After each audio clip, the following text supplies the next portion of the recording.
Dia tak boleh panggil kawan-kawan dia ke orang kenalan, tak. Benda tu tidak valid. Dia mesti daripada pihak hakim. Faham? Wala madkhala lil kharsi fil habi li'annahu, tapi khars ini hanya ada pada buah. Dia tidak ada pada padi. So maknanya dekat Malaysia ni tak perlu khars.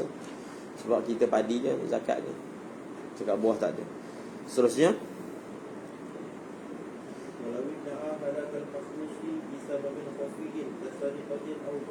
Urifa Suddiqa biyamini. Ini masalah proses. Masalah apa? Pengurusan.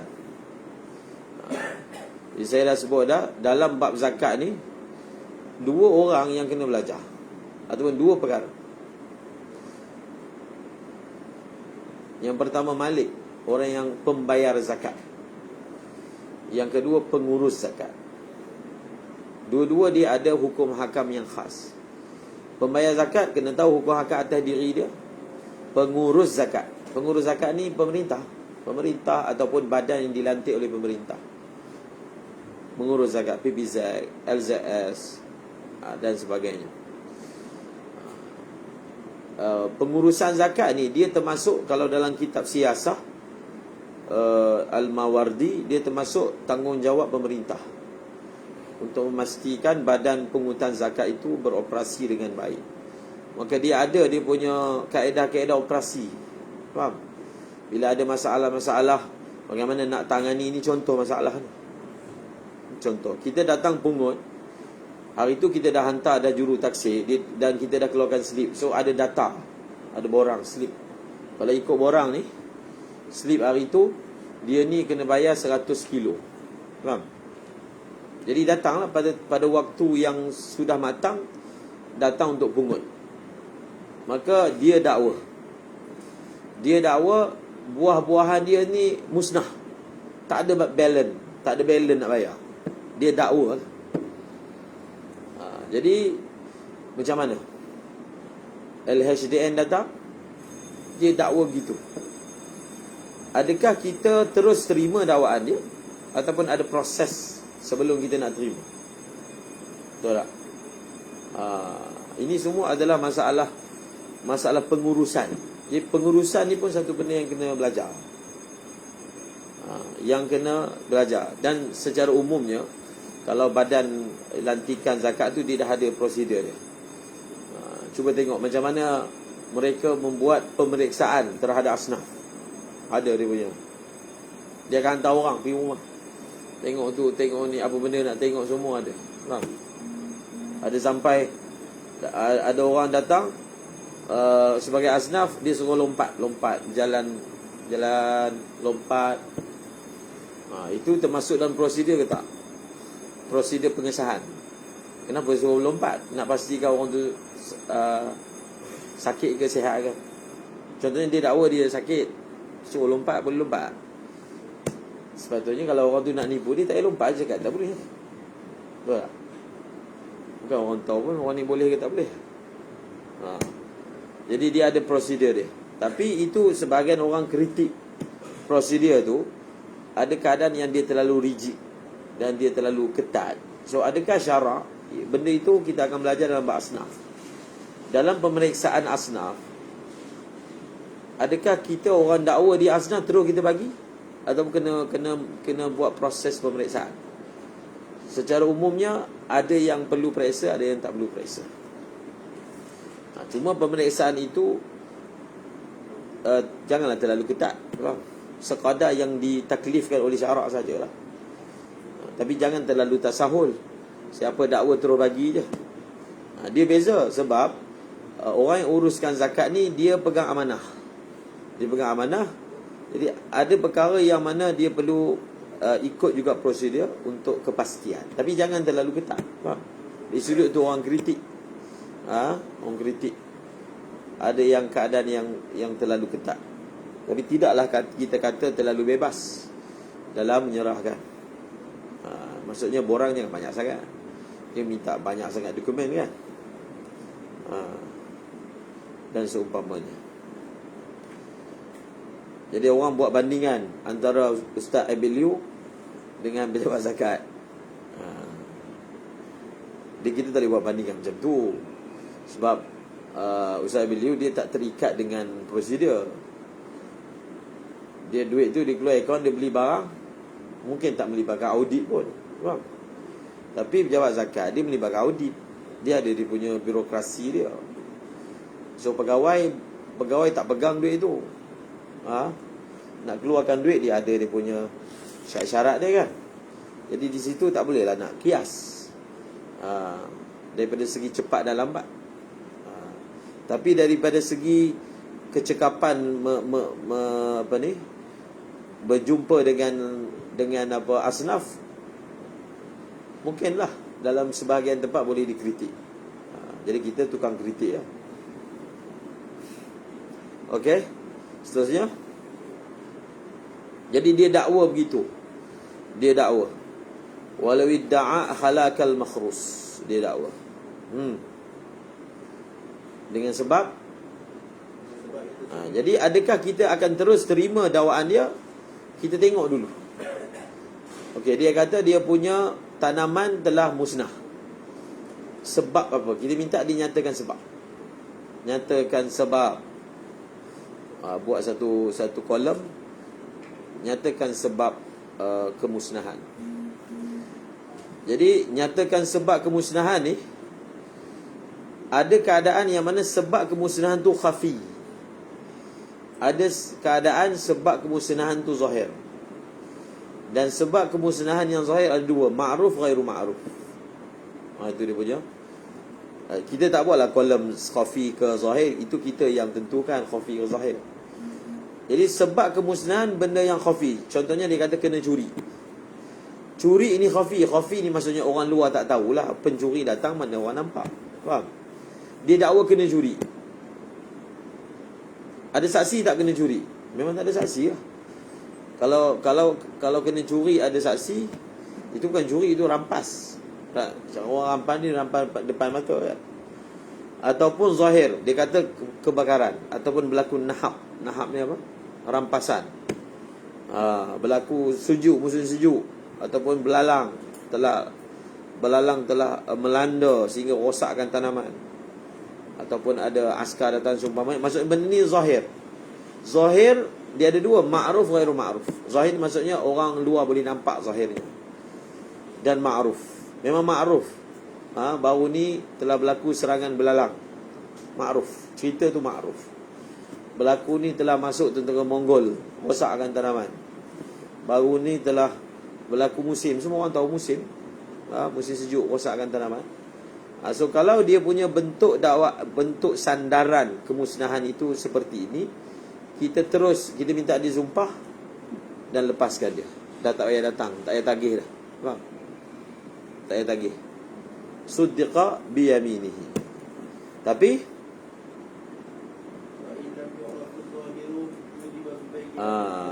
Tapi kalaulah dia dakwa kebakaran, dia kata terbakar kebun dia, tapi tanya orang-orang dekat situ, dia kata bila tak perasan pun, sebab kebun dia besar kan, paling kurang ada bau ke, nampak api ke. Tetapi sabab yang zahir itu tidak ma'ruf, tak dengar pula, hanya keluar daripada mulut dia je. Maka kita perlu menambah pembuktian, tidak berpada dengan bersumpah. Kita minta dia datang saksi. Faham? Ini prosesnya. Proses tuliba bibayyinah biwuqu'ihi 'ala sahih. Kemudian kalau dia dah datangkan saksi, kita minta dia sumpah pula. Jadi pegawai tu mungkin dia hafal benda ni, ataupun dia ada kertas apa yang dia kena buat. Suddiqa biyamin yusaddaqu biyanwi fil halaki bihi. Maksud dia punya prosedur dia, minta dia datang saksi, selepas datang saksi tak lepas terus, kita minta dia sumpah pula, kemudian lepaskan. Faham? Lagi?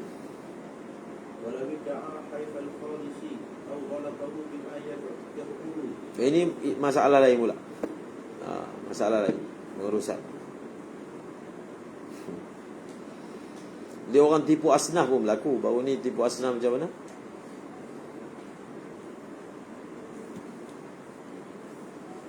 menggunakan sijil kematian palsu. Perempuan ni datang, dia dakwa suami dia mati. Jadi apa prosedur dia? Maksudnya dia dah tak ada tempat bergantung lah. Maka prosedur dia, pejabat zakat akan minta sijil mati. Mati ni ada sijil dia, sijil lahir pun ada kan. Macam mana dia palsukan sijil tu pun satu persoalan jugalah. Payah juga nak palsukan, bukan boleh betul state je. Faham? Tapi walhasilnya palsu. Jadi bantuan kepada dia tu dihantarlah. Kekerapan ni mungkin sebulan sekali. Apa semua. Jadi pegawai yang biasa lakukan tamfiz ni, maksudnya penghantaran bantuan ni, dia ada jumpa kawan dia yang sekampung dengan perempuan ni. Jadi mungkin dalam celah-celah bersembang tu ceritalah nak pergi hantar fulan, sebut nama perempuan tu. Suami dia dah meninggal, kesian. Jadi kawan dia kata, mana mati lagi, ada lagi, hidup lagi. Daripada situ terbongkar yang maknanya perempuan ni telah membuat pemalsuan kematian suami dia. Jadi pemalsuan kematian dia dapatlah zakat, tapi sebenarnya dia tipu. Contoh kan, boleh berlaku. Okey, seterusnya, dia bila banyak sangat prosedur, dia akan mendorong orang menipu lah. Betul tak? Tak payah buat borang, lagi menipu kan. Macam orang kata kahwin dua ni, dia ada dokumen-dokumen yang kena hantar. Contohnya persetujuan isteri, mungkin kena hantar slip gaji. Jadi banyak sangat dia punya borang dia. Jadi dia akan mendorong orang untuk tipu. Sebab nak kahwin juga, kahwin dua, dia akan tipu sign isteri dia. Cuba tak payah buat borang. Jadi tak adalah dorongan untuk menipu, sebab dia tak perlu tipu untuk kahwin kan. Okey. Seterusnya, tapi tak boleh pula, kalau tak buat borang-borang tu, dia tak boleh pula longgar sangat pun, dia mungkin akan berlaku pengabaian hak kan. Maka di situ, jadi perlu diimbangkan dalam kita nak minta borang. Bila dalam pengurusan ni, jangan terlalu banyak sampai dipanggil karenah birokrasi. Faham? Itu masalah yang melanda dalam pengurusan. Karenah yang tak perlu, minta borang yang tak perlu. Faham? Perlu ke borang ni? Berkaitan. So bila banyak sangat borang, dipanggil karenah birokrasi. Maksudnya orang tu dah datang, satu borang yang tinggal. Tak boleh, hari ni tak boleh, balik esok datang pula. Kadang-kadang dia tersalah tulis, balik datang pula. Itu memang karenah. Kalau yang jaga kaunter tu perempuan, memang tak lepas. Dia perempuan, dia fikir satu hala. Macam ni tulis dalam buku, macam ni kena buat. Faham? Dia tak boleh cabangkan dia punya. Okay. Kalau laki yang jenis macam perempuan pun sama perangai macam ni. Faham? Ada lelaki perangai macam perempuan pun sama tak? Ada benda budi bicara lah. Bukan ada kesan besar pun kalau benda ni kan. Boleh berfikir dengan baik. Okey, seterusnya. Tapi laki ni pula dia memang tak lurus, tapi dia jadi licik pula. Maksudnya orang datang tak cukup, memang borang yang memang tak ada, sepatutnya kena ada, dia luluskan pula juga. Itu tak boleh tak? Faham? Minta rasuah, bagi rasuah, saya lepaskan. Itu laki pula, dia punya licik dia pun tak elok tak? Seterusnya, walau iddah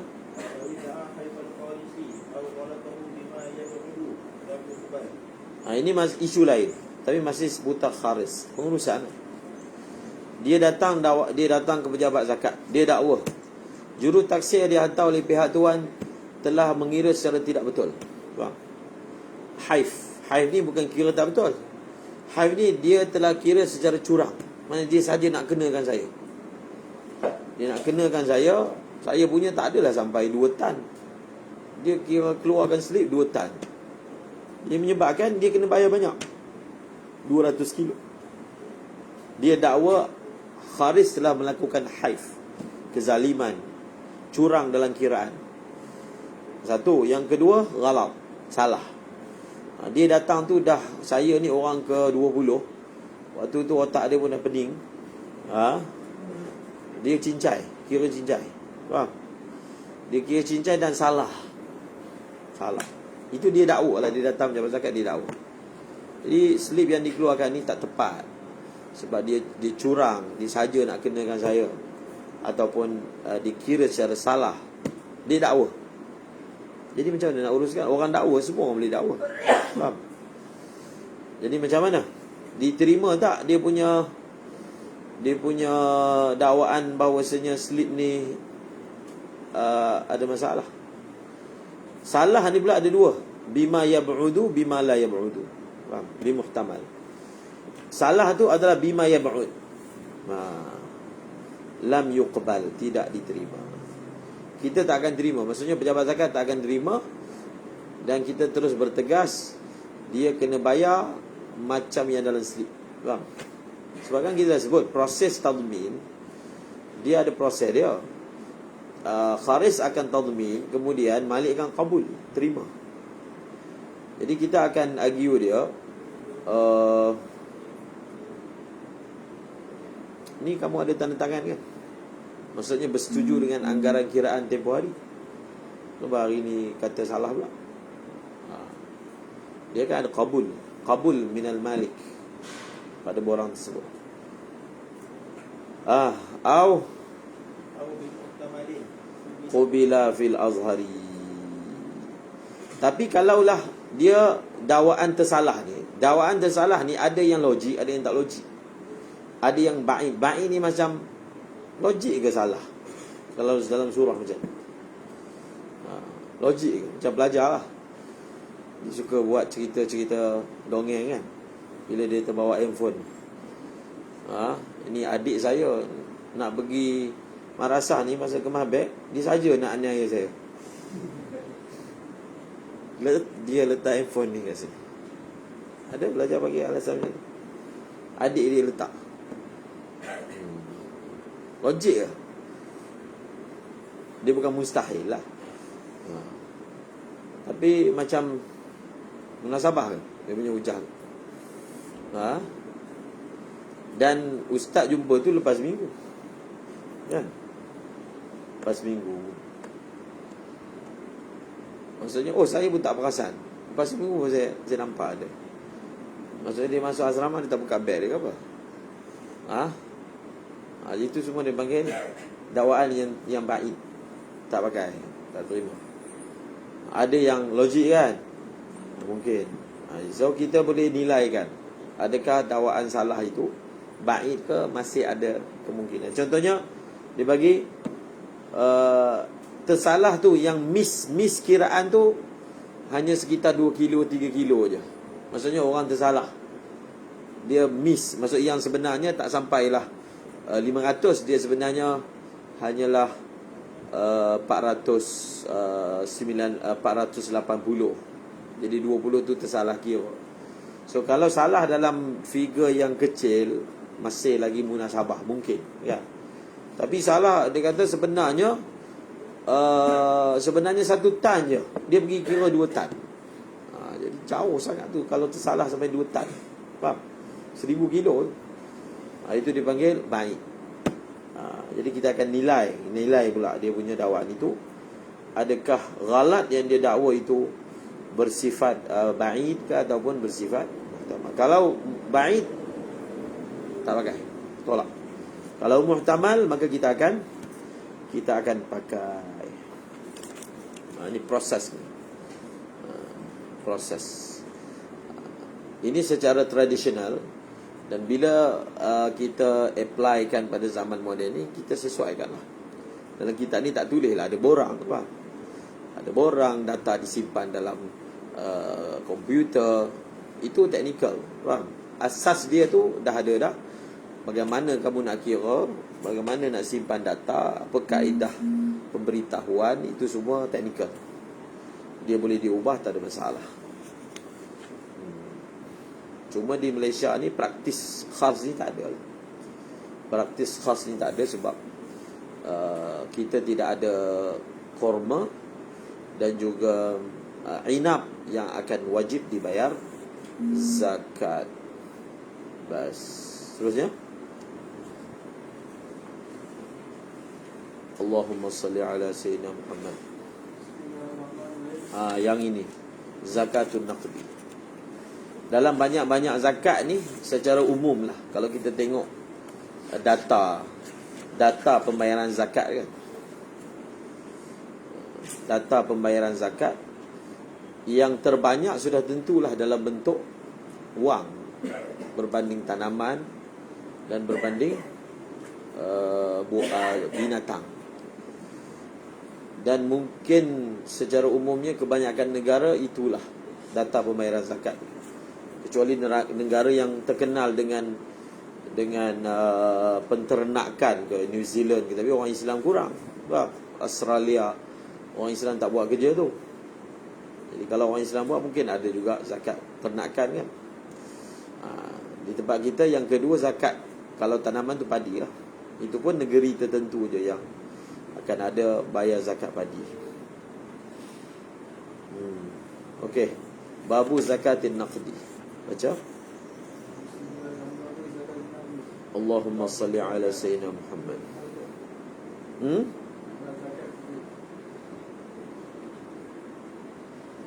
Duit.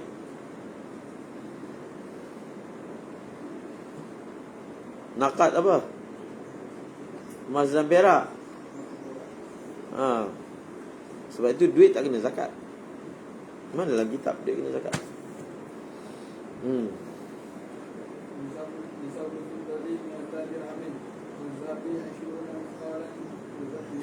Jadi pertama sekali, dalam masalah zakatun naqdi, emas dan perak ini,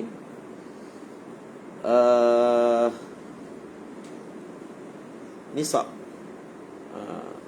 perak dengan emas. Cuba tengok, mi'ata dirham perak, 200 dirham.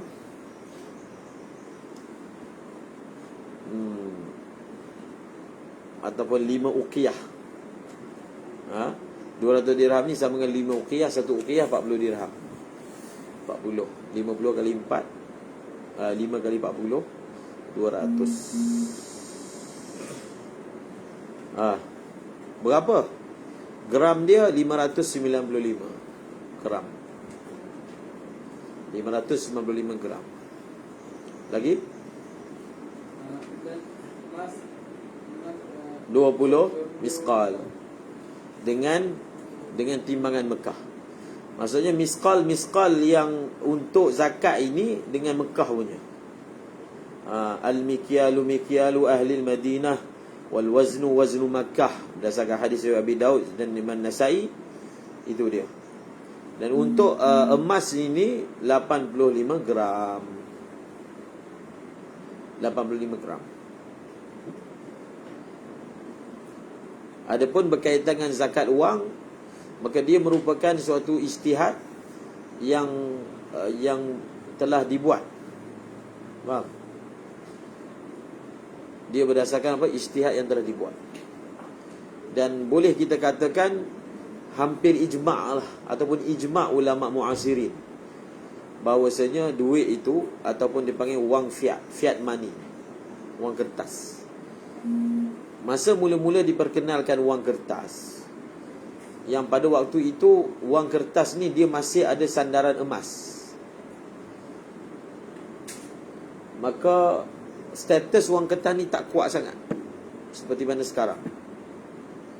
Pada tahun 1970 lebih, apabila emas sudah tidak menjadi sandaran kepada wang kertas, dulu wang kertas ni dia bukan zat mata wang, dia adalah wasilah. Dia adalah sandaran je.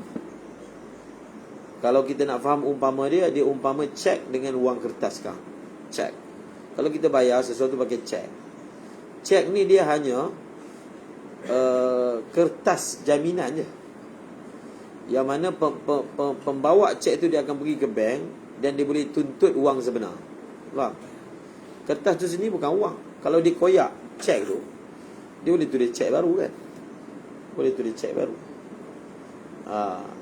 Jadi wang sebenar wang lah, kertas. Cek dia hanya sebagai pengakuan daripada pengeluar cek untuk memberi duit kepada orang yang nama dia tertera dalam cek tersebut. Dulu wang kertas macam tu lah. Kertas dikeluarkan, di belakang kita tu ada emas. Dia ada emas yang dia punya, disimpan. Jadi dia keluarkan wang ni, dan orang ni beli barang, pekedai tu dia boleh pergi kepada tempat simpanan emas dan tuntut claim emas sebenar. Dulu, sekarang tak ada. Di belakang duit tak ada emas. Sebab itu baru ni ada cadangan supaya kita buat money helicopter. Tahu money helicopter? Helicopter money. Yang mencadangkan daripada PPBM. Supaya sekarang ni untuk bantu orang, kita cetak duit. Cetak. Duit ni nak cetak.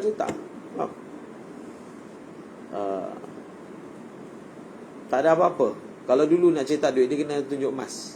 Emas boleh cetak duit. Tak boleh, tak ada cetak. Tapi apa kesan daripada ekonomi? Cetak duit tapi dalam keadaan tak ada sandaran. Okey. Maka tapi bila keadaan wang tu telah menjadi seperti hari ini, maka telah diijtihadkan. Dia memang betul-betul telah mengambil alih kedudukan emas dan perak sebagai mata wang. Sekarang ni emas dan perak dia tidak dilihat sebagai mata wang, dia dilihat sebagai aset. Dia jadi benda urut. Dulu dia bukan urut. Emas perak ni, dinar dirham ni, dia bukan urut, dia bukan barang dagangan. Dia adalah alat berdagang. Mata wang, alat berdagang. Tapi sekarang ni kalau orang beli dinar kan ada orang jual dinar, dirham, dia dilihat sebagai urut, barang dagangan. Dia bukan dilihat sebagai mata wang. Dan benda ini bukan, dia telah menjadi suatu perkara yang seluruh dunia. Macam mana boleh buat tu? Orang kata Freemason lah yang buat. Orang boleh tukar daripada guna emas perak, tukar guna kertas je. Macam mana seluruh dunia boleh setuju? Macam mana persetujuan tu dibuat? Dan benda tu dah berlaku. Dalam keadaan kita membeli barang yang tak sama nilai dengan yang dibayar. Faham? Kita beli barang harga 1,000, kita bayar duit 1,000. Sebenarnya kita beli barang 1,000 itu dengan benda yang nilai dia 1 sen, iaitu kertas. Kertas tu nilai 1 sen. Berbeza kalau kita beli dengan emas. Kalau kita beli dengan emas, memang emas itu nilai dia 1,000. Contohnya berapa gram emas untuk dapat 1,000 kan. So kita beli barang tu pun dengan emas yang nilai sama. Tapi kalau kita beli pakai kertas, sebenarnya kita beli tak padan. Kita beli kereta 500,000, bagi duit 500,000 satu beg. Sebenarnya 500,000 tu, kertas tu nilai dia mungkin RM10. Faham?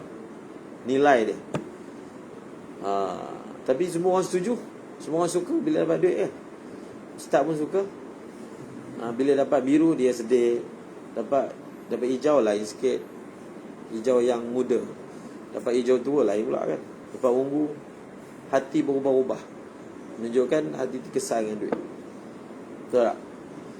Kita kan hati kan berbeza. Bila dapat ungu, sama je, ungu dengan biru, hati tak ada sama. Hati tak bergerak pun, tak terkesan. Ada orang macam tu lah. Tapi yang dalam kelas ni tak lah. Dapat ungu sekeping, 2 keping, 3 keping, lain tu dia punya pergerakan hati. Betul tak? Ke sama je.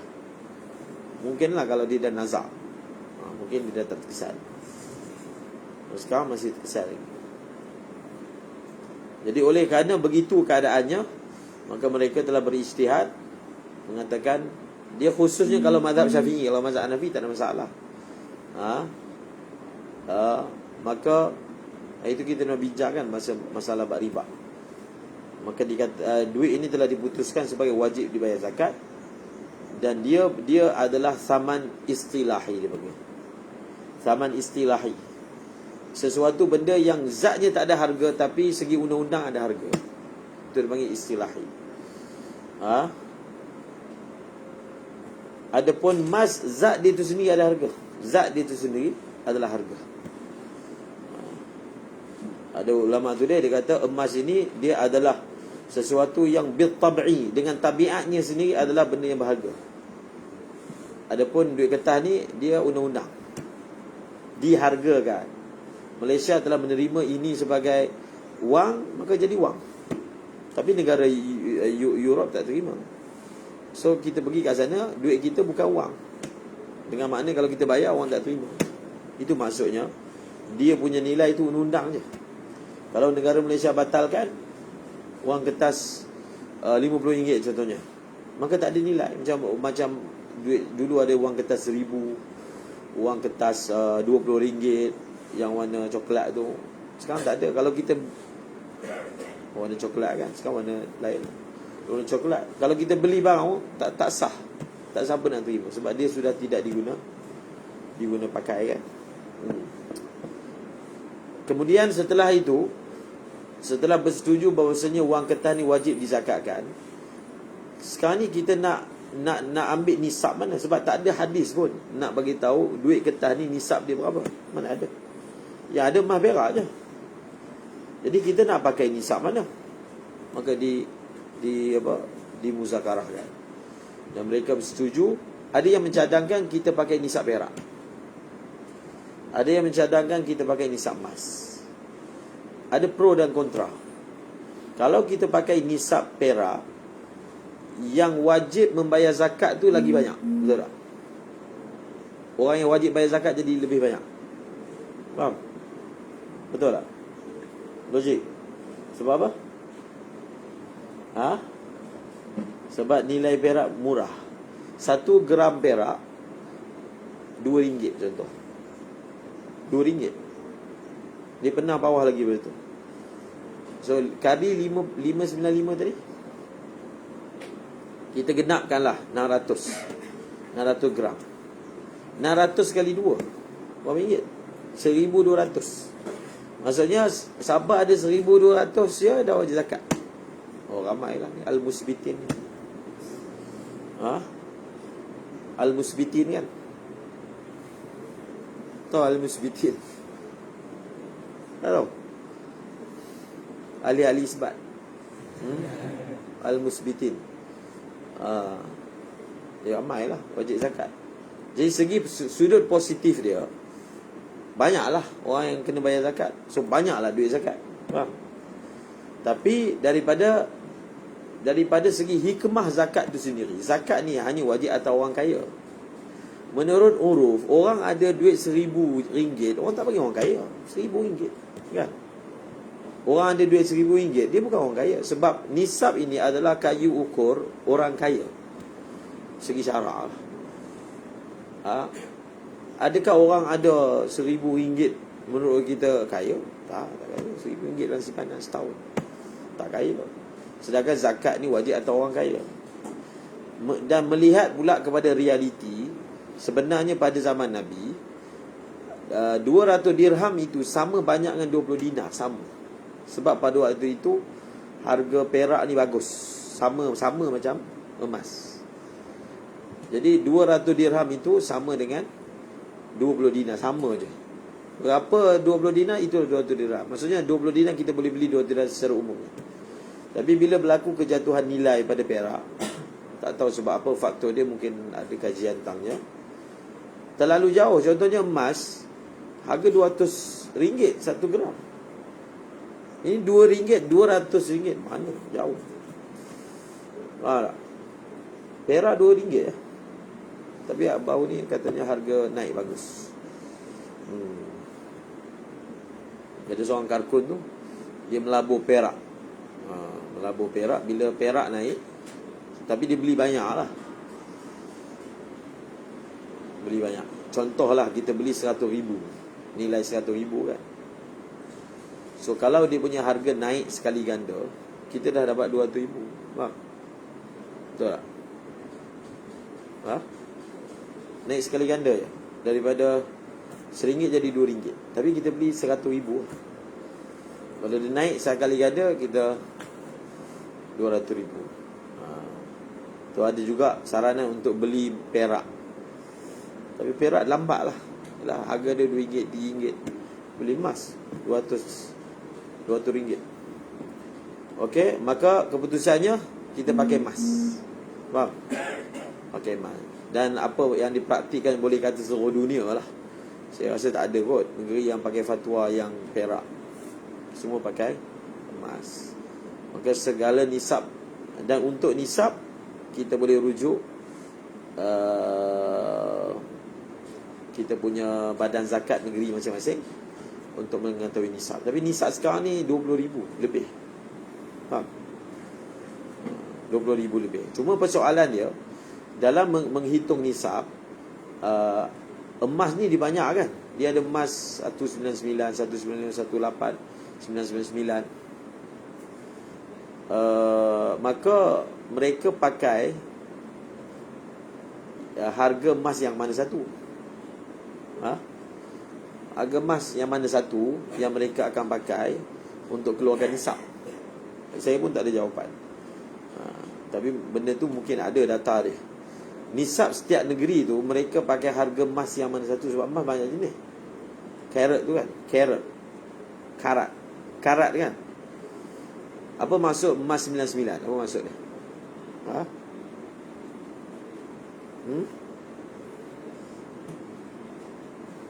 Emas. Zok?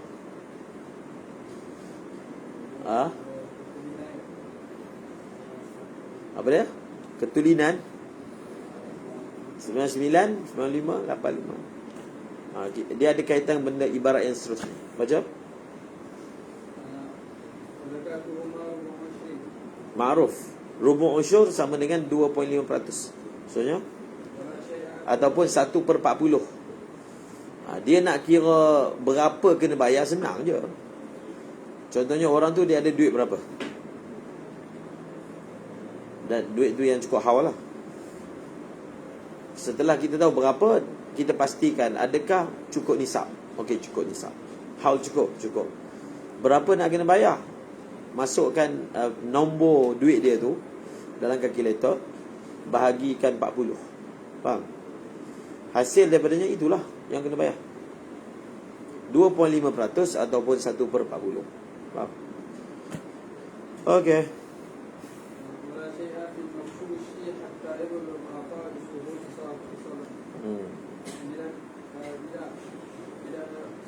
Tidak ada apa-apa yang wajib pada al-maghshush.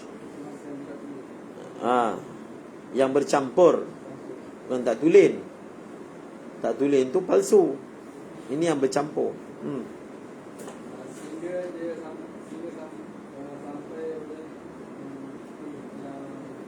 Sampai oleh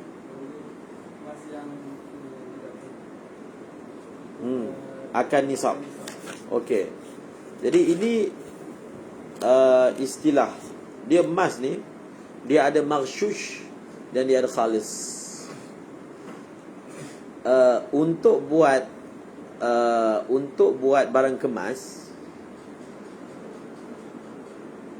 tak boleh pakai emas yang 999. 99 ni merujuk kepada kadar emas yang ada dalam benda. Maksudnya kalau sebut 99, maksudnya emas yang ada dalam tu 99%. Faham? 95%. Kenapa barang kemas dia tak boleh buat pakai emas 99? Sebab emas ni dia logam lembik. Faham? Dia lembik. Bila kita nak buat barang kemas, khususnya yang jenis rantai kan kecil. Bulat dia. Dia penyek nanti. Faham?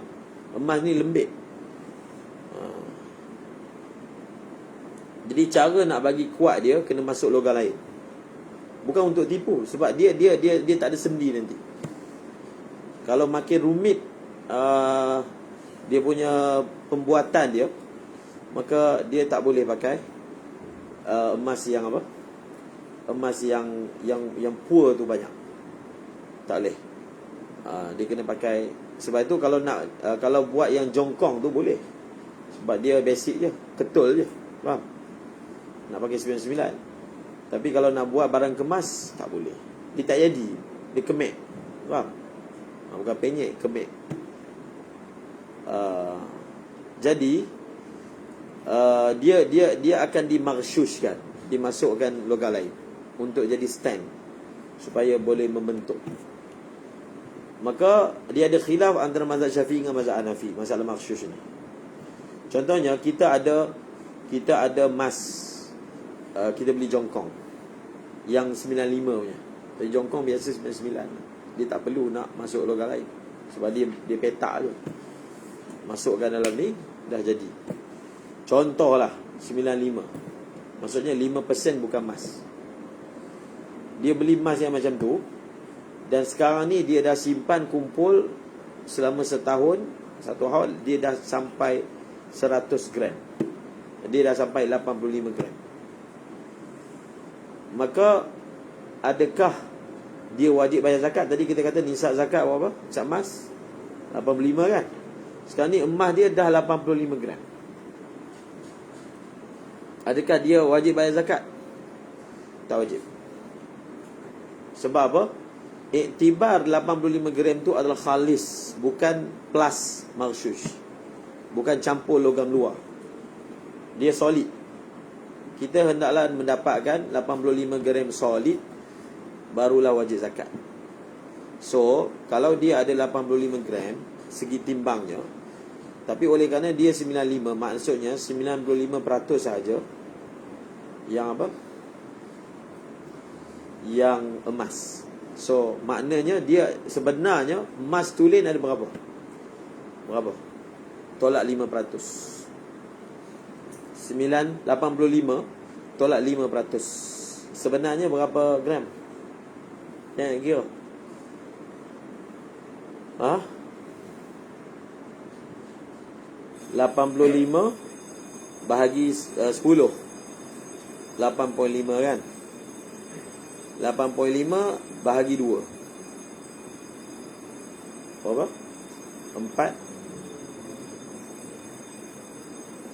4.25 lah.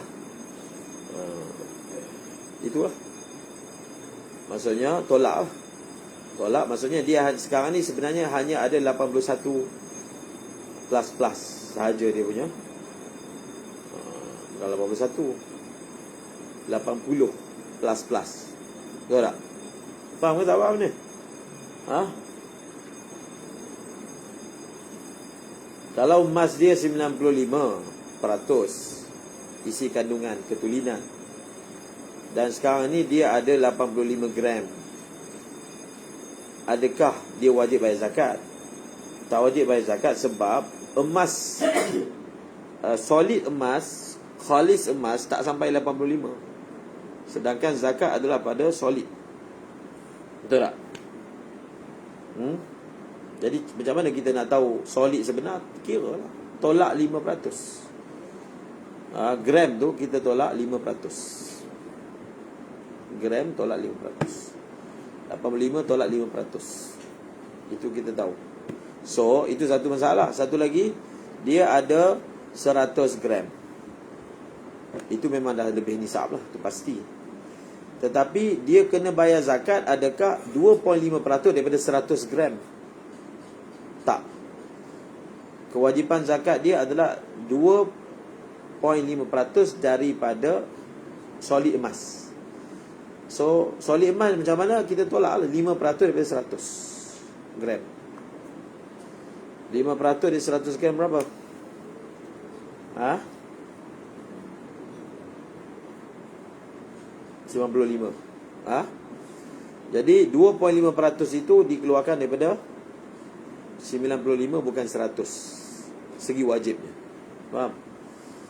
Itu dia kata wala syai'a fil maghsyushi hatta yablugha apa? Khalisuhu nisaban. Tidak wajib maghsyush zakat melainkan bila dia punya khalis itu sampai. Tapi mazhab Hanafi tak. Dalam bab ni kita khilaf mazhab Hanafi. Mazhab Hanafi kata masa kiraan pembayaran zakat, kita kira lamsam, campur sekali. Maksudnya walaupun sebenarnya dia punya ketulinan dia 95% dan timbangnya 100 gram, 25% diambil daripada lamsam, 100 gram. Faham? Kerana dia kata memanglah logam tu bukan logam zakat, yang 5% tu logam emas. Tapi oleh kerana logam itu tidak dapat tidak, kena ada, kena masukkan juga untuk pembuatan, maka dia dikira mustahlak, dia dikira lebur bersama emas. So dia dihukumkan seperti emas juga. Faham? Sebab dia kecil 5% je, maka dia lebur bersama emas, maka kita kira lamsam je. Kita tak tolak dia, kita masukkan dia sekali dalam kiraan. Itu mazhab Hanafi lah. So maknanya dalam bab ni mazhab Hanafi lebih banyak lah kena bayar berbanding mazhab Syafi'i. Wallahu a'lam.